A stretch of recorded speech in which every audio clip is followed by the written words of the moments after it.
বলো।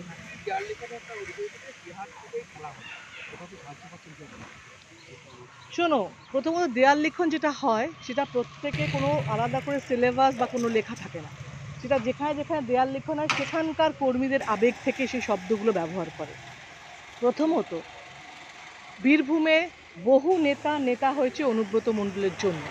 সুতরাং তারা যদি সেই নেতার কাছে কৃতজ্ঞ থাকে, সেই কৃতজ্ঞতা বোধ থেকে যদি ওরা দেওয়াল লিখন লেখে, এর মধ্যে কোনো অপরাধ নেই। দ্বিতীয়ত, সারা ভারতবর্ষে বিজেপি যদি ইডি সিবিআইকে দিয়ে ভোট করাতে, ভয় দেখিয়ে ভোট করাতে পারে, যদি আমাদের কর্মীরা কেউ লেখে খেলা হবে, তার মধ্যে কোনো অন্যায় নেই, সেটা ঠিকই আছে। খেলা তো হবে সবসময়, ওটা স্লোগান। এটা খেলা হবে তো না। খেলা হবে শব্দ, যদি ক্ষয়ের শব্দ কি, আয় শব্দ কি, এর শব্দ, এটা যদি বিশ্লেষণ করে অন্য। কিন্তু খেলা হবে তো আমাদের স্লোগান। গতবার, তার আগের বার, প্রত্যেকবার তো এই শব্দটা আমরা ইউজ করেছি।